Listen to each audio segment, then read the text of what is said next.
سلامتنا ببزلهم ويبتعهم كبرات فتوات تغتاتلتنا لساعة زحزنايم زيناتات النهو بفلما أرئست زينا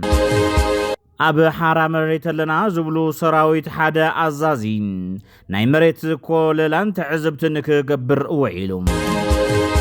أبي أحمد نحبرة أوروبا نمس حوحات كزراربو حاتيتهم أبزي توسخي زرزر كهلونا يوم مسناي تمال بصوتنا اين واغا ان زبلو ابالات سراوي تግራይ يጭويلو ዝብል ዜና ተሰሚዕሎ ክነቅርበልኩም ኢና አይተ ገብሩ አስራት ስብሐት ብሻዕብያ አዝዩ ዝእመን ሰብ ነይሩ ኣብነት ዝወለ ድማ ኣቅሪቡሎም መራሕቲ ትግራይ ኣብ ዘመነ ኢህወደግ ንረባሓ ትግራይ ዘይኮነስ ንውልቀ ወንበሮም እዮም ዝሕልው ነይሮም ተባሂሉ ናይዚ ኣብነት ዝወልዎ ምርቱዕ ድማ ቀሪቡሎ ክነቅርበልኩም ኢና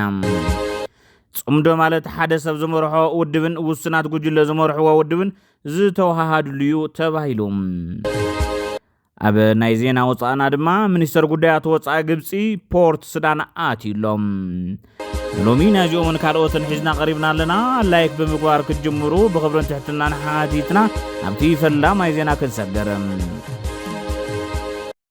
ምንቲ ህዝቢ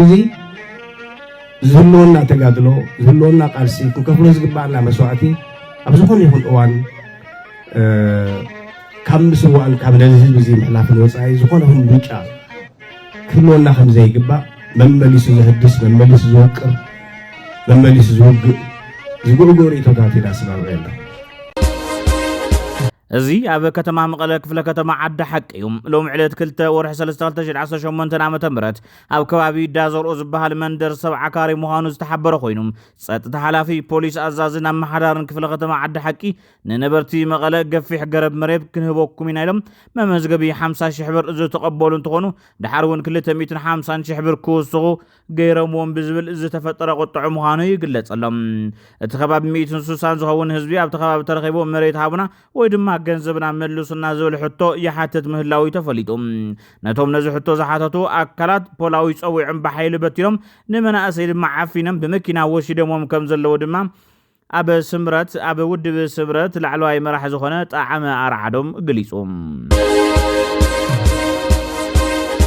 ኣዛዚ ኣብ ዓፋር ዘለዎ ሓይልታት ዝኾነ በርሀ በራኺ ምስ ካልኦት መራራሕ ሓይሊ ሰላም ትግራይ ኮይኑ TDF ዘለዎ መሬት ዓፋር ኣትዩ ዝገብሮ ዘሎ ምንቅስቃስን ጠቕላላ ኩነታትን ብቐረባ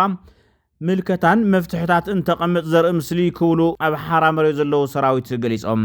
ኣዛዚ ኣብ ሓራ መሬት ኣለና ዝብሉ ሓይልታት በርሀ በራኺ ወድራያ ሓሽከር ህዝቢ ትግራይ ንሱ ዝመረጦ መንግስቲ ነበር ብሽመኸተ ሓሽከር ጉጅለ ምልኪ ይትረፍ ናይ ሕጋዊ ፓርቲ መሳርሒ እውን ኣይንኸውንን ክብል ተሰሚዑሎም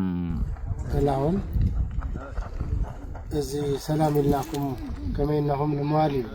قال بزه قال معلتي عوي اجندا كلنا هذه الاخصل زغنا هو العوي اجندا مالتي عوت الاخي ازي الاخ زاوناتكم ترغاغصلو الاخي ازي الاخ هزوهم بنافقات زصبيكم كاواهم زصبيو كله اجمامراهم يعس زبل ازواونت زلوا لؤخيو اجمامراهم كله وصيت ناي عقمهم ناي تعقلهم بملؤ زنصوارقهم له سومني سومنزي زم صلاتي زم نواقهم بصاتكم احواتكم نعيون دقي زلو دم بدم كنقاوا زغور زلو زي حنخ زيولو زي حفرو مرحتها زتጨነقلو اتدم فساس كوسو صعرتات او زغورلو نسهم دما كتدمسسو تخاويكم فردز فردلو بانصارو أبي أحمد نحبرة أوروبا مسح وحات كزرارو بحاتيتم دليتي فتح محرانا بمعراب تقراي كملس يزور وراتات زولو زرباتات زسمع زولو خوينم بخالي قص بعل جنرال صاركان زمرحو أب حرا مريت لنا زول حيلتاتون أب مدخام يوم زولو زول حوريتا إنا توزعيهم مس بلصقنا وقينو ابو كوينات تግራይ ሰራዊት بلصقنا مريح زاتو جنرال يوحنس ገብረ መስቀል መንጋግም ህዝብ ትግራይ ተኸዲዑ ጥራሕ እንተይኮነስ ተጨቁኑ ብጭጉራፍ ተገሪፉ መባል ግን ንምንታይ ዝብል ሕቶ ግን ክመጽአሎ ወይሉም ዘይ መጻኻ ዝብል መጽኤ አፍቱ ዝምጻእ የመጽኤ አፍቱ ኮንፈረንስ ዋን መጽኤ ሐሳቤ ግልጽ ነይሩ ናይ ማት ሓተን እንተወንጋ ትግራይ ተኸዲዑ በቃ ተኸዲዑ ጠቕሊሉ ተኸዲዑ ዘይሆነስ ብቀላ ተፈጺምሉ ብጭጉራፍ ተገሪፉ ይናተይኳ መን ይገሪፍዎ ካብ መዓዝ ጀሚሩ ኣዋን ሃይለማርያም ንምንታይ ተጋሩ ጎንደር ተጨፍጭፎ ንምንታይ ተምሽዑ ስልጣን ዝነበሩ ዘይሕተቱ ሕዚ ዘኒኣ ሽግር ተሰላም ንፈጥራ እሞ ኔና ብሂወት ዘለና ብዛዕባ ዘብላዕና ህይወትን ብዛዕባ ኣብ ልዕሊ ምዕራፍ እንታይ ጌርና ኮሌክቲቭሊ ኢንዲቪድዋል ኣብ ዝደለና ኮፍ ኢልና ኣብ ቅድሚ ህዝቢ ዲቤት ንግበር እንተበልካ ንሓሻብ ኣሎ ወይኒ ህዝቢ ካብ መቐለ እውን እኮ ኮለኛ ሒዛቶም ክወፂኣቶም እዮም ተፈቂዱሎም እኮ ይወፂኦም ህዝቢ መቐለ ከይውዳእስ ካብ ሃገረ ሰላም ክሳዕ ግጀት ክፍቲ ይኹን ተባሂሉ ተንታኒ ፖለቲካ ትግራይ ክንፈ ገብረ ዮሐንስ ኣብ ዓፋር ያሉ ኣብ ትግራዋይ ይምባል ትግራዋይ አንጻር ብሄሩ ጠጠው ከመባል ዘቋርጸሉ መስረሕ ክፍጠረሎ ይብል ረቢልናሉ ሓልፎ ዘለና ኣብ ዓፋር ሲያሉ ኣብ አዲስ አበባ ሲያሉ ትግራዋይ ኣብ ደገ ሲያሉ ብምክንያት ፖለቲካዊ ፍልሊ አንጻር ብሄሩ ጠጠው ክብል ይውሉ ልክ በቃ ዓዱ እዩ ዋጋውን ክኸፍል ታልዩ ኣብ ዓዱ ይኽፈል ኣብ ደገ ኮይኑ ክኸፍል ይኽእል እዩ ነገር ግን ቶም ካልኣይ ወራር ክፍጽሙ ላዕልን ታሕትን ዝብሉ ዘለዎ ሓይልታት መሳርሒ ኮይኑ ይኹን ተሰሊፉ ንትግራይ ዓዱ ምእታው ሓደ ታሪኹ እዩ ዘበላሹ ካልኣይ ነተጋሩውን ናይ ውድቀት እዩ ስለዚ ካብዚ ኩሉ ክእረም ከም ዘለዎ ብትግራይ ገጽውን ብተደጋጋሚ ፖለቲካዊ ድኽመት ከም ዘሎ ኮይኑ እዚ ክፈትሕ ዝኽእል ንኩሉ ክሓቁፍ ዝኽእል ኣካይዳ ምኻድ ግድን ይመስለኒ ስለዚህ ማክሲማም ክስራሕ ኣለዎ ኣብዚ ዙርያ እዚ ትግራዋይ ምስ ትግራዋይ ንኸይታኾስ በቃ ብጣዕሚ ነዊሕ ርሕቀት ክኸይድ ኣለዎ ኮምፕሮማይዝ ክግበር ዝግባእ ነገር ኩሉ ኮምፕሮማይዝ ተገይሩ ትግራዋይ አንጻር ብሄሩ ጠጠው ከይብል ንክደጋይ ዝመጽእ ሓደጋ ሓቢሩ ጠጠው ኢሉ ዝምከተሉ ዕድል ክመቻች ኣለዎ ሓደ ግዜ ንሳብ ሓራመረ ዘለዎ ናይቲ ማለ ብጾትና አይኑ ዋጋን ዝበሉ TDF ይጭወይሎ ዝብል ዜና ድማ ተሰሚዑ ተገራራይ ጉዕሽ ገብረ ስላሴ ዝተባሃለ ኣብ 43 ኮር ሓደ ክፍለ ሰራዊት ደጀና ሻለቅ 4 ኣነ ናብ ሕዋታይ ትኩስን ምስ ሕዋታይ ዋጋን ገዛይ ዝኸይድ ስለ ዝበለ ተኸታቲሎም ሽጉጡ መንጢሎም ኣሲሮብ ኣካላው መጥቃዕቲ ይስዕብሉ ኣለዉ ይብሉ ፍልፍላትና ከሳብ ሕዚ ኣብ 43 11 ዘለዎ ኣባላት TDF ዝተበለየ ሓሳብ ስለ ዘቀረቡ ጥራሕ ክሳብ ህይወት ምስኣን መጉዳእትታት ይበጽሕሙሎ ድማ ይብሉም ይኹን እምበር እዚ ብኻሊእ ወንጀሎም ክሕተቱን ክእሰሩን ዝተገበኦም ሰራዊት ብስምስ ሓራ መሬትን ዋጋን ኢሎም ተባሂሉ ዝውዛዕ ዘሎ ሓበሬታ ጌጋዩ ዝብል ድማ ተጸራራ ሓሳብ ቀሪቡሎም በተለይ ካብ ተንቤን ዓብይ ዓዲ ወረዳ ቀይሕ ተኽል ከተማ ወርቃባ ኩሉ ተረከብ ውፃ ድምጽ ኹኖ ትመነሰይዚ ካቢ ተንቤን ዓብይ ዓዲ ለመነሰይ ጥሩነት እዚ አይደሊ እንቢ ምስሓዊ አይ ዋጊ ኣብ ዘሎ ሰዓት ይኸው ትሪ ወላሁም ጉዕሽ ገብረ ስላሴ ትንሳ ወረዳ ቀይሕ ተኽሊ ደንበላ ይገዙ ኩልኻ ወላድ ዘለኻ እዚ ኩሉ ሸር ጎረላብ ኩሉ ማለት ስለዚህ ዝወዲ ወዲ ብርሃነ ሰገራላይዚ ለማዓንተ ወዲ ብርሃነ ያው አሲሩ ወሎ ኣብ ዕጹ ቦታ እቲ ወሎ ታይኸይ ገብረ ይኸውን ያው ይቅጥቀጥ ይግረፍ ከም ዘሎ እኩል መረዳታኔና ስለዚህ ሕዝቡን ኩልኻ ድምጽ ኹኖ በተለይ ሕዝቡን ደጊመ ከናገረካ ዝደሊ ካብ ተንቤን ዓብይ ዓዲ ቆላ ተንቤን ወረዳ ቀይሕ ተኽሊ አንቃር ገለኻ ብለለኻ ደቅኻ ይጭወ እዮም ለለው ምክንያቱም ናትና ደጋፊ ይኹን ካይ ተባሂሉ ኣብ ዝሓለፈውን ኣብ ወረዳ ኣብ ካቢ ተማርያም ካቢ ሓደ ረሽለም ሰሪዶም እዮም ቅድሚ ለስካብ ሕዚ ኣብ ኣርሚ 43 ኣሳት 11 ሰብ ተረሽኖም ኣለዎ ማለት እዩ ስለዚ ካቢ ተንቤን ዓብይ ዓዲ ህዝቢ ማእኸላይ ተላዓል ኩልኻ ድምጽ ኹን ሕዚ እዚ መንሰይ እዚ ጨውዮም ኣለዎ ኣሲሮም ኣለዎ ስለዚ ቅድሚ ከይወገድዎ ድምጽ ንኹነ ብሙሉኹም ሸር ላብ ኩሉ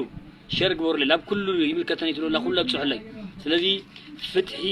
فتحي لقعش قبل الثلاثة تنسى فتحي لقعش قبل الثلاثة تنسى فتحي لقعش قبل الثلاثة تنسى أرمي 4 كور شالكا حدا كفل ثراوي دجنا أزازي سلزي زي كيو قدوة فتح نخنا شر لاب كله يغني الله يودي الله ርእሰ ምምሕዳር ትግራይ ነበር ኣይተ ገብሩ ኣስራት ስብሓት ብሻዕብያ ኣዝዩ ዝእመን ሰብ ነይሩ ክብል ተሰሚዑ ስብሓት ናይ ሕወሓት ኣቦ እምበር ኣብ ዝነበረሉ እዋን ሕወሓት ናይ ሻዕብያ መገልገሊ ነይሩ ዝበለ ገብሩ ኣስራት ነዚ እውን ሻዕብያ ንስብሓት ናይ ቁርፂ እዋን ውላድ ዝበሎ ነዚ ኢሉ ስብሓት ሊቀመንበር ነበር ከ71 ዓመተ ምህረት እስከ 81 ዓመተ ምህረት ለ10 ዓመት የድርጅቱ ሊቀመንበር ነበር እና የድርጅት ሊቀመንበር ደግሞ ያለው ስልጣን ታውቋለህ የተሻለ ከሻዕቢያም ጋር ከሌሎች ድርጅቶችም ከመንግስታት ጋር የመገናኘቱ ስራ ነበረው ስለዚህ በዛም ወቅትም ቢሆን ሻዕቢያዎች ስብሓትን በጣም ነው የሚያምኑት ውሳኔን በሱ በኩል ያስወሱ ነው የሚፈልጉ ድርጅት ውስጥ ግን ያኔ ድርጅቱ አትሊስት በአመራር ደረጃ መሪው ሊቀመንበሩ ያለው ሁሉ አዳምጦ የሚሄድ አልነበረም ተጽዕኖ ነበረው ግን ደግሞ እሱ ያለውን የተቀበለ የሚሄድ ግን አልነበረም አትሊስት በኮሚቴ ደረጃ ዲሞክራሲ ነበር ለማለት ይቻላል በኮሚቴ ደረጃ ስለዚህ ያለው ሁሉ አያስፈጽምም ነበር ግን ሻዕቢያዎች ሆኑ እሱ ራሱ እነሱ የነሱ ታማኝ አገልጋይ መሆኑ ያቃሉ እሱም ከነሱ ጋር ጥሩ ወዳጅነት እንዳለው ያቃሉ በኢትዮ ኤርትራ ጦርነት እኮ ስልክ ይደውሉት ነበር ወደሱ ይደውሉ ነበር አሁን ሞስኮ ላይ የነሱ አምባሳደር የነበረው ናይዝጌ የሚባለው አሁን በህይወት የለም ስልክ ይደዋወል ነበር ወዳቱ ስባት ማለት ናይዝጌ ወዳቱ ስባት የጦርነቱን እናስቆመው ይሄ ኮልቂቱ የበረታ ነው ስባት አንድ ነገር አድርግ ብሎ ይደዋወሉ ነበር ሌሎችም እንዲሁ ያገኙት ነበር ስለዚህ ሻዕቢያዎች የቁርጥ ቀን ልጅ ይሉታል አባት ቢሉትም ያው ልጅ ነው ማለት የሚያገለግላቸው መራሕቲ ትግራይ ንረብሓ ትግራይ ዘይኮነስ ንውልቀ ወንበሮም እዮም ዝሕሉ ነይሮም ተባሂሉ ናይ ዚያብነት ዝበልዎ መርቱዕ ድማ የቕርብ ነዚ ዝበለ ጋዜጠኛ ዘርአየ ስገዶም ድሕሪ ሞት መለስ ዜናዊ መራሒ ካብ ትግራይ ከይግበር ብዕላማ ክሰርሑ ከለዉ መራሕቲ ትግራይ እውን ኣጽቀጠቢሎም ዝሓልፍዎ ንወንበሮም ይብል እዚ ሕማም ብፍላይ ኣብ ዶክተር ደብረፅዮን ክሳብ ውዕል ፕሪቶርያ ሒዝዎ ዝመፀ ዓመል እዩ ክብል ተሰሚዑ ቀዳማይ ሚኒስተር መለስ ዜናዊ ወዲ 57 ድንገት ምስ ሞተ እና አባይ ወልድና ደብረፅዮን እንታይ አንገረን ንጌታቸው አሰፋ ካብ ትግራይ ቀዳማይ ሚኒስተር ኣይመፅን رئيس أخي تقرأ أفتبيت المجلس أكيوم توم نن بيعدين قال هزل وام زل خصال وام جدا نعوم مقليلهم ماتي نن بعلوم زي سفيان محمد يخون هاي المقرام لسالي يخون كابكالي بهير ماتي تيس عن سلستن نملس زينا وخور النسية نن أركان باليوم زعق سوا خلون كوما دمك ساق زعل المجوارين يرها أورما ناي بعلوم أمنت سلازي باللوم عشان من سلازي باللوم بريء نناي حزب تقرأ يروحنا خبري كأصلنا زلوا جنة نزيم في الصاماتي حالفنا زي مصادف تازل اللي هي طرح تمشي كاف نبر كاو تقرأي بعد في الزبد التحسس واماتي إذا كمزيا أبي نفكر خمس خلا دورتين ركب بلوا صراحة زعم بتين نازي مسي أزي جمع جلس خلا فتوه وناثنا مراحل بعلنا وكنا مرسنا يا تايمات تصرفوا قليلهم أدنى غيرنا تاوعي بريتريا مستفرنا تقول مسي زي سجد الله just بقى يمثال سوا جنّو ما أنا سندك بعد جنسايدس أمينو ما ماتي في جنسايدس بتصملس أمينو بس أنت يسال سوا جن معنا بسرعة محفر كان نيجيريا مسي تايز بحر أو سانجو مسي خطأ عنا كأننا نودو إيه أرسلت اللين ماتي هذا صمدو مالت حدا سب زمرحو ودبن وسنات بجل زمرحو ودبن زتوحاد لو يتباهلم زي قدس حبرات يبال انتقنا مس إساياس عركنت بطعم أي زمن كبرو بوليتيكا تنتن إرترا قليصهم مرحا أب إرترا لا حدا سب مرحا ودب حانت وردات مرحا ودبكا أب إثيوبيا لا كلته ودبات زين زت أسا ودبات زقبرو دلو وعلي ذا سرعات إساياسن سرعات زي ربع ويانا دخن بلا ذا ربع ويانا نان حدهم بچكانه يواقعو ግን ዘይቃተሉ ዘይማወቱ ክልተ ውድባት እዮም እዚ ዝገብርዎ ደለው ሽርክነት ሕርክነት በሎ ጽምዶ በሎ ዘይ ቅዱስ ናይ ሑጋ ናይ መንነት ምሕዝነት ኣሕመድ ቀይሲ መጋደልትና ኢሳያስ እዩ ነዛ ሕጂ ዝገብራ ደሎ ምስ ጽምዶ ንዓ እንታይ ኢልኩም ዝገለጸ ነገረካ ስርዓት ኢሳያስ ኢሉ إذا حجي بتصمدو يلو دزارو دغبرو دلو كوشمشم مس أرثوذكساويت بيت كريستياني قال بقالا أنا يكون كنت قلت له أحمد قيسي زبالة مس إساياس عركنت أبش أفحر اللاتا አይትዛዘምን ያ ሚኒስትር ጉዳያት ወፃኢ ግብፂ ፖርት ሱዳን ኣትዩም ሚኒስትር ጉዳያት ወፃኢ ግብፂ ዶክተር በድር ዓብድላቲ ኣብ ውሽጢ እቲ ግብፂ ንሓድነትን ምርግጋእን ሱዳን ዝድግፍ ጽኑዕ መርገፂ ዝምድና ግብፅን ሱዳንን ንምጥንኻር ዝካየድ ዘሎ ጻዕርታት ንምድጋፍን ኣብ ቅልውላው ሱዳን ኣብ ዝረአ ዘሎ እዋናዊ ምዕባለታት ንምዝታይን ዝዓለመ ወግዓዊ ዕዶት ኣብ ፖርት ሱዳን ኣካይዱሎም كبرات فتوات تخطات تنان الساعة زحزنا يوم زينان نزوم تخطات لكم يموصل نيرم